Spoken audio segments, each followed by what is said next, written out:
在一个奶制品大国创立一个黄油品牌，2-3年之内闯进各大超市的货架，配料表干净到变态，满足了素食者的需求，还不影响美味，因此一路以来屡屡获奖。 We like food to be food. We don't like the idea of No additives. Hello， 大家好，我是 Mandy。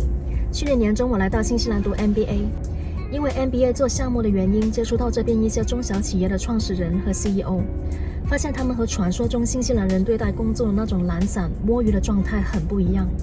于是我萌生了一个想法，我想采访一下这些小品牌，探索一下他们背后的品牌故事和创业理念，顺便给大家介绍一些可能并不出名但是真心好的产品，希望能给大家带来一些新的视角和启发。今天采访到了这个品牌，我其实约了很久，但是我就是不愿意放弃，因为他们真的很酷。在一个牛羊比人还多的奶制品大国，他们敢创立一个新的黄油的品牌，而且短时间内还做得比较成功。他们就是 Vutter。 大家好啊，现在在我身旁的就是 Vutter 的创始人 Aline。Thanks Aline for accepting this interview. It's so exciting to finally meet and have a chat with you. Thank you. I mean, Vutter is kind of like a textbook business case in the current world. You created a butter brand in a dairy country. That's so innovative. That addressed the demand of the vegan group of people and the lactose intolerant people, which is so cool. So how did you come up with the idea of like creating this brand in the middle of COVID actually? Yeah, so we went vegan at home, and I come from Brazil, from a dairy country, dairy part of Brazil, very heavy in cheese and butter. My dad is a chef, and I ended up following his footsteps and becoming a chef myself. Okay. And butter was always a big thing for me. So when we went vegan, that was the only thing that I really, really missed the most. And didn't really like milk. margarine. No, not really the milk. I was okay with almond, soy, oat. But yeah, butter was a hard one, even more than cheese for me. So margarine is not really nice in taste. It's not really something that I like. And so we started making it at home for us, and it was really yummy, and we loved it. So that's how it all started, really. Yeah, and how did you come up with the first product, like the formula, and then I know you and Patrick invented it, which is so cool. Yeah, it's actually quite a simple product. I don't know, being a chef for me, I think it's probably easy to put things together. Professional in the first place. Yeah, so it was. We just wanted a product that didn't have any allergens, so we did a few trials. We had, soy milk and different oils and, different lecithins and things, and we decided that we wanted to launch it, and because of all the allergens in the world and things, we just wanted to do a product without any common allergens if we could.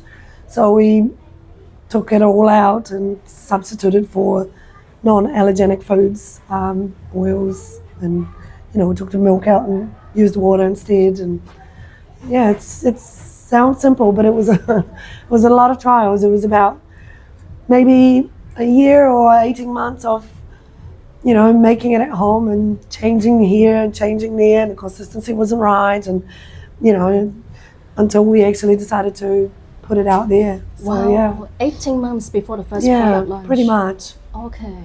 We weren't really in a hurry to, I was working full time. Patrick was working full time. We were raising young children at that time, so we weren't really, pushing to launch a product into the market. It was 2020 that it all kind of came about, when the pandemic just ravaged the world and everyone was stuck at home, and all the ideas, and all the what am I going to do, and the meaning of life, and all that stuff. So it's exactly being stuck at home that got you the first product. Pretty much. It was a little bit by chance too. We had a couple from Brazil who were a young couple, and they just had a baby, and they were stuck in Queenstown, Cromwell, I think, because he was a chef and he lost his job, and she just had a baby. So we wanted to help them, and we said, come to Auckland.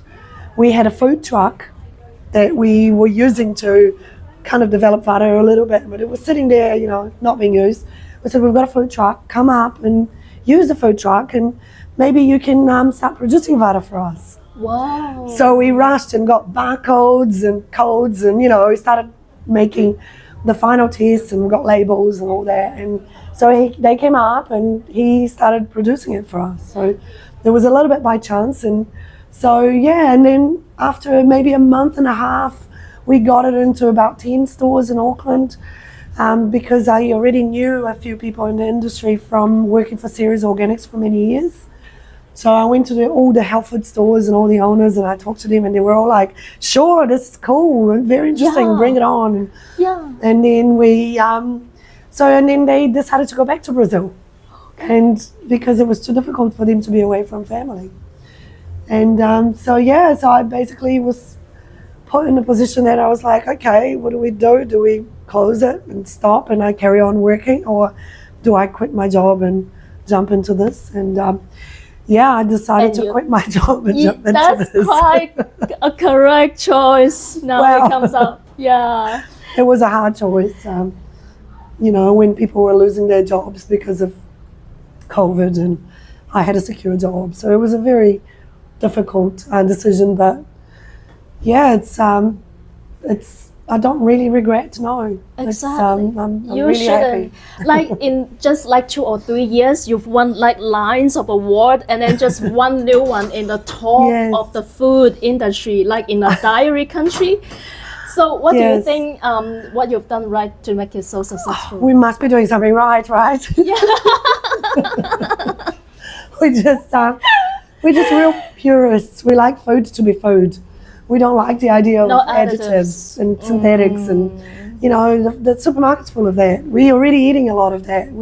There's poison on everything. You know, why do we need to poison our food? You know, so we're quite purists. So it's been very challenging. It's not a cheap product to make because we're very picky with our ingredients. I So know. it's difficult. It's we've had several trials to upscale, and very many of them failed because our products were so tricky. So we had to end up taking the lead and doing it ourselves. And so we just managed to do that. And this is probably one of the reasons why we got awarded this, because we managed to scale up. We can do it. 一般我们用来涂面包的那种酱很滑，那是因为他们加了氢化油，而氢化油是反式脂肪酸的一种。Vutter 它没有加，所以你会发现推起来没有那么好推，但是真的好吃。